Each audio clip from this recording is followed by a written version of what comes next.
Salut les furieux, Ken Hutchinson pour JFR 900 Drone Review. Alors on se retrouve aujourd'hui pour un tuto sur les lunettes FPV. Alors lunettes, masques, essayer de faire son choix, mais également s'y retrouver un petit peu dans toutes ces histoires d'antennes, des antennes patch, des antennes omni, linéaires, des récepteurs également, bah oui parce qu'il y a des récepteurs au niveau des lunettes. Bref, toute une série de jargons un petit peu compliqués que je vais essayer de décortiquer avec vous pour que vous puissiez déjà faire votre choix en fonction de votre budget, en fonction de vos besoins, en fonction de vos envies, et également aborder le problème de la correction au niveau oculaire, parce que certains d'entre vous ont des lunettes, et c'est parfois un petit souci de trouver une solution adaptée à sa vue. Donc on va essayer de passer tout ça en revue, et puis on va essayer de faire le plus simple possible. Allez, on y va. Bien, voilà. Alors, je vous ai sorti un petit peu de matériel. Alors, tout ce qui va suivre, évidemment, s'adresse principalement à des gens qui se posent la question pour débuter, pour faire son choix, choisir un petit peu la solution FPV qui va nous aller le mieux, en fonction d'un certain nombre de critères, en fonction du budget, en fonction du besoin, en fonction de l'aspect pratique des choses. Donc en fait, ce dont vous allez avoir besoin sera évidemment une solution pour visualiser votre flux vidéo. Votre quadcopter émet un signal à l'aide de son émetteur vidéo que vous allez devoir capter. Alors il y a un certain nombre de possibilités pour capter ce flux vidéo. Donc c'est ce que je vais vous présenter aujourd'hui, et je vous dis encore une fois, ça s'adresse ici, mon propos s'adresse principalement à des débutants. Alors, tout d'abord, faire le choix entre deux choses. Le masque, d'une part, et les lunettes FPV, d'autre part. On va voir ici que ce qui va vous motiver à l'achat de l'un ou de l'autre, c'est principalement votre budget, l'aspect pratique, et puis surtout vos besoins. Quelle est votre pratique? C'est la première chose qu'il va falloir savoir. Alors, c'est vrai que certains d'entre vous vont se limiter à avoir une activité un petit peu, on va dire, amateur, alors que d'autres vont évoluer un petit peu plus loin et seront amenés à investir un petit peu plus d'argent. Mais à mon sens, le budget, c'est vraiment l'élément principal de cette histoire. Alors, le premier choix, ici, c'est le choix des masques. Alors, un masque, qu'est-ce que c'est? C'est tout simplement une espèce de grosse boîte dans laquelle, au fond, vous avez un écran. Je vous montre un petit peu. On va l'allumer. Alors, évidemment, j'ai pas de quoi de brancher, donc on va voir de la neige. Donc, vous voyez, une solution assez simple. C'est juste un écran avec une antenne. À l'intérieur, il y a un récepteur. Ça reçoit le flux vidéo et vous l'avez directement sur l'écran. Vous allez appliquer votre visage ici et voir directement l'écran au fond. Alors, ce masque, il va avoir un certain nombre d'avantages. Tout d'abord, c'est son prix. On a ici, alors le modèle que j'ai là, c'est le modèle avec lequel j'ai commencé, c'est le VR007, et encore c'est l'ancienne version, il a évolué un petit peu depuis. J'ai regardé tout à l'heure, il est actuellement à 35 € chez Banggood. C'est vraiment imbattable niveau rapport qualité-prix. Donc pour débuter, c'est vraiment super ce petit truc là. Ça coûte pas grand chose, ça va vous permettre de vous entraîner un petit peu au FPV. Ensuite, si vous voulez quelque chose d'un petit peu mieux, alors c'est le budget qu'on aura au niveau des masques, c'est de 35 à 85 € avec les VRD2 qui eux proposent un diversity, c'est-à-dire 2 antennes et une qualité haute définition. Donc vous voyez, un prix d'approche qui est relativement modeste pour les masques, c'est pas cher. Il y a un grand écran, mais voilà le problème, et celui-ci est relativement petit. Vous voyez que c'est volumineux, il va falloir donc mettre son visage là-dessus et mettre cette sangle par-dessus, il va passer par-dessus la tête, et on a quelque chose qui va effectivement appuyer sur le visage. Donc à la longue, pour les sessions longues, on va finir par avoir un petit peu mal au cou, et encore celui-ci est relativement léger, le VRD2 est beaucoup plus gros. On peut même éventuellement avoir des extensions pour avoir quelque chose d'encore plus grand. Donc au niveau pratique, c'est quand même pas l'idéal. hein. Mais vraiment une très très bonne solution pour commencer. Alors ensuite, si les masques ne vous plaisent guère, on a la seconde solution. La seconde solution, c'est la solution des lunettes FPV. Ici, je vais vous présenter un petit peu, on va dire, les deux extrémités de la gamme. Ici, le prix d'appel avec les eShine EV100. eShine EV100, c'est 85 €. Et ensuite, la solution, alors qui n'est pas encore la solution la plus chère, mais qui est déjà ici une solution plutôt haut de gamme, avec les Fat Shark, ici Fat Shark Dominator V3, avec un récepteur ici qui est un récepteur True D Furious FPV et des antennes ici spécifiques. On a ici du matériel, des lunettes 400. Pour le Diversity, on compte aller 65 et il y a 30 € d'antenne. Donc vous voyez, on a une solution ici qui est entre 550 et 600 € à peu près. Donc ça, c'est vraiment du matériel haut de gamme. Chez Fat Shark, on a encore mieux, hein. On a une version HD qui est encore plus coûteuse, qui vous entraînera vers des budgets de l'ordre de 800 €. Donc autant dire que ça, c'est vraiment du matériel réservé aux gens qui vont avoir une pratique assidue, une pratique, on va dire, intensive du FPV. On est au-delà ici du petit vol du samedi après-midi ou du dimanche matin, juste pour s'amuser. Donc voilà, au niveau de ces lunettes, c'est effectivement un petit peu plus cher. Par contre, vous en doutez, il y a le côté pratique, hein, des choses. C'est relativement léger. On peut les garder lorsqu'on s'est craché ou lorsqu'on a posé. On peut les poser sur le haut du front, ce qui est délicat un petit peu avec le masque. Donc on a quelque chose de plus léger. Et puis, on va quand même pas se le cacher, niveau look, hein, parce que certains le recherchent aussi. Hein. Niveau look, c'est un petit peu plus la classe avec les lunettes. Sur l'utilisation des lunettes, il y a quand même quelques petites choses à savoir. C'est un tout petit peu plus complexe qu'avec le masque. La première chose, c'est que au niveau des lunettes, on n'a pas un seul, mais on a deux écrans. On n'a pas un grand écran, on a deux petits écrans avec un petit système de loupe et vos yeux vont venir s'appliquer directement. Et l'objectif, c'est que ces deux images vont se fusionner. Alors, on va allumer ici les lunettes. Alors, vous n'allez pas voir grand chose si ce n'est que on a voilà deux écrans qui s'allument ici au fond. Donc le récepteur ici est allumé. Alors malheureusement chez certaines personnes ça peut poser un petit souci parce que lorsque vous regardez avec vos deux yeux, votre cerveau doit fusionner l'image et chez certains cause une petite divergence oculaire. Cette fusion a du mal à se faire. Donc ça demande une petite gymnastique chez certains au départ, mais je dis bien chez certains. Moi honnêtement la première fois que j'ai utilisé des lunettes, hein, c'était les EV100, les petites là-bas, il n'y a eu aucun souci, je n'ai vu qu'une seule image. Hein. Donc c'est vraiment, si vous n'avez pas de souci quand vous regardez dans des jumelles par exemple, normalement ça doit bien se passer. Donc ça c'est le premier petit aspect au niveau de ces lunettes, l'existence de deux écrans qui va donner quand même une sensation d'immersion qui sera sans doute un petit peu plus importante. Donc ici on a des solutions qui sont quand même des solutions un petit peu plus pratiques, mais des solutions un petit peu plus chères. Alors il y a aussi un petit aspect qu'il faut envisager, c'est que effectivement tout le monde n'a pas 10 sur 10 au niveau des yeux, certains ont des petits défauts au niveau de la vision, et voilà, le problème c'est, et ça, j'en fais quoi?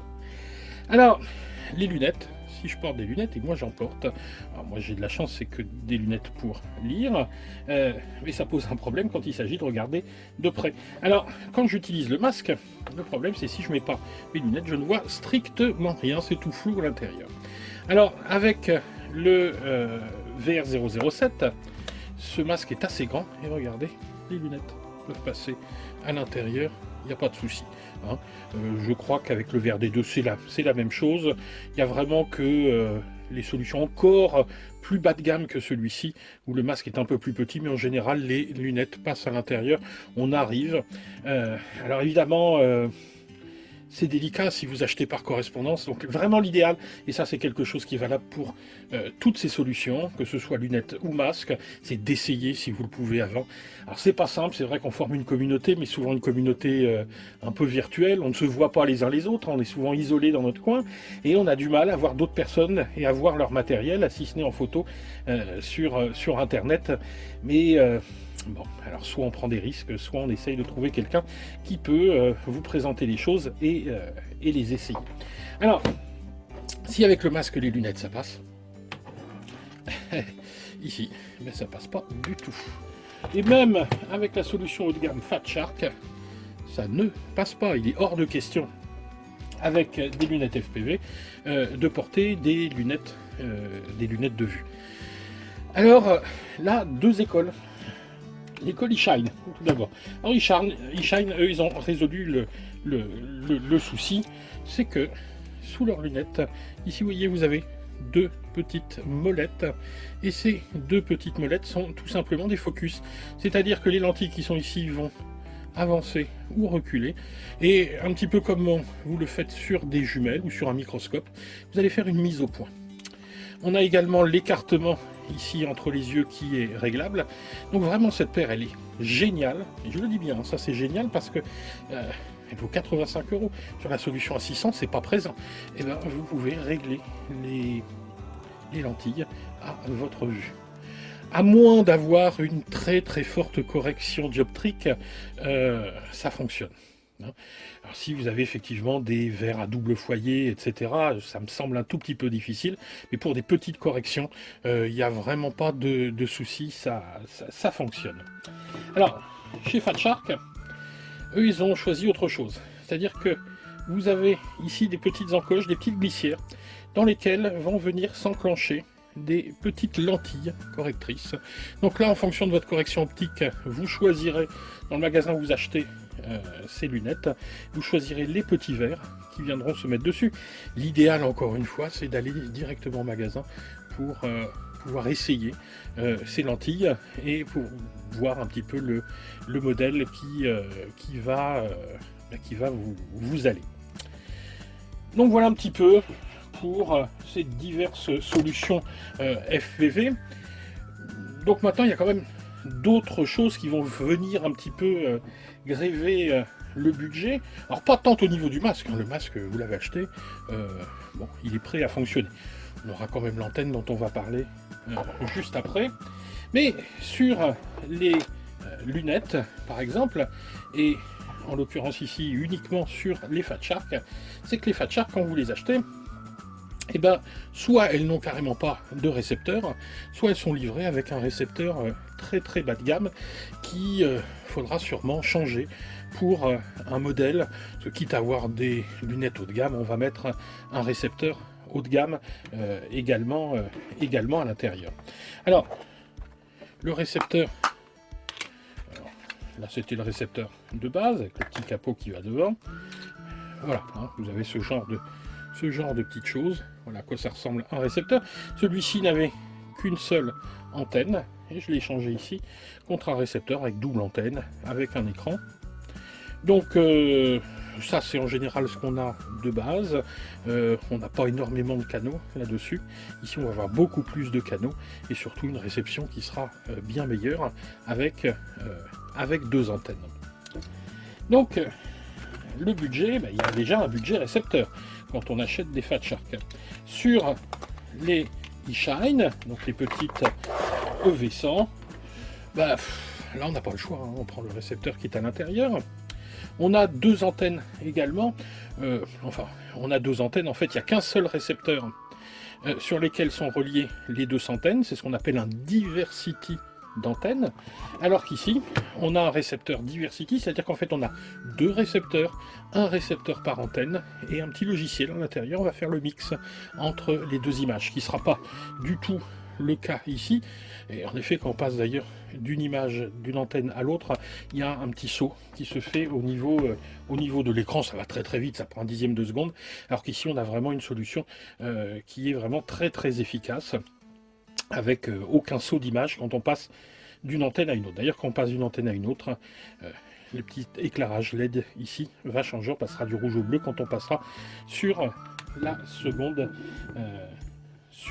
antenne. Donc, il faut envisager pour la solution de gamme l'achat d'un récepteur. Mais ça, c'est un tout petit peu anecdotique, ça on peut voir un peu après. Par contre, il y a quelque chose d'extrêmement important pour toutes les lunettes, pour le masque, c'est le choix de vos antennes.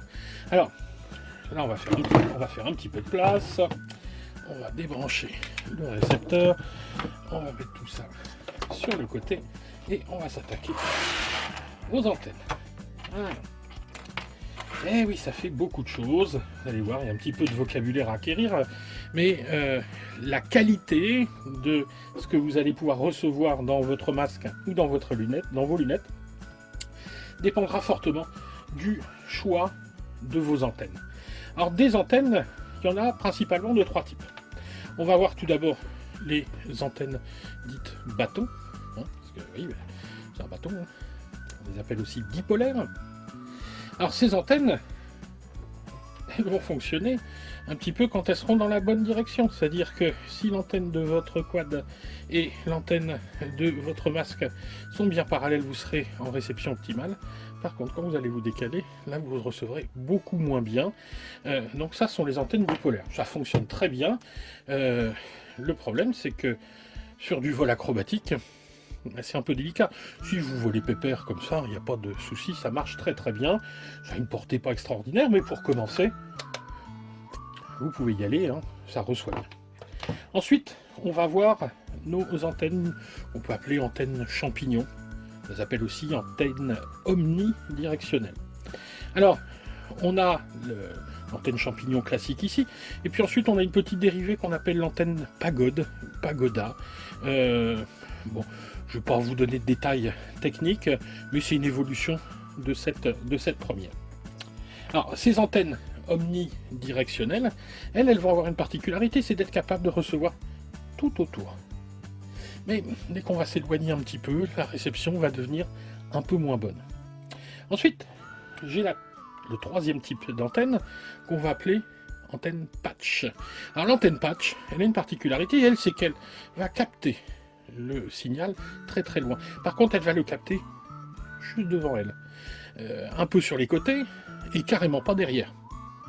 Donc utiliser toute seule, ça c'est bien, à condition que vous voliez bien devant vous. Si vous voulez faire le tour de vous avec votre quad, vous éloignez un peu derrière vous, alors celle-là, elle n'est pas forcément adaptée. Par contre, si vous voulez voler loin devant vous, celle-là est adaptée. Alors vous allez me dire, alors ça c'est bien pour derrière, sur les côtés, celle-là c'est bien pour devant. L'idéal serait de pouvoir les utiliser ensemble. Et bien c'est ce qu'on fait avec les Fat Shark, avec ce récepteur Diversity qui utilise à la fois, vous voyez ici, une Omni, et ici, une patch. Alors, s'il n'y avait que ça, ce serait simple. Donc, vous avez bien compris. Antenne bâton, bon, pour commencer. Antenne omnidirectionnelle, autour de vous. Antenne patch, devant vous. Celle-ci capte loin, celle-ci capte un peu moins loin, mais vous pouvez faire tout le tour. Celle-ci capte bien loin, mais vous devez voler devant. Allez, encore un peu de courage, ça se termine. Je comprends que ce soit bien technique, tout ça, mais malheureusement, il faut passer par là. Alors, au niveau des patchs, au niveau des antennes patch maintenant, là aussi, il faut être attentif. Il faut regarder un petit peu, parce que si pour les omnis, entre les antennes linéaires et les antennes polarisées, on ne peut pas faire grand-chose, pour les patchs, il va falloir différencier le type de réception que vous voulez. Si votre quad a une antenne en fil, vous allez prendre une patch linéaire. Donc c'est noté ici, vous ferez bien attention de prendre une patch linéaire.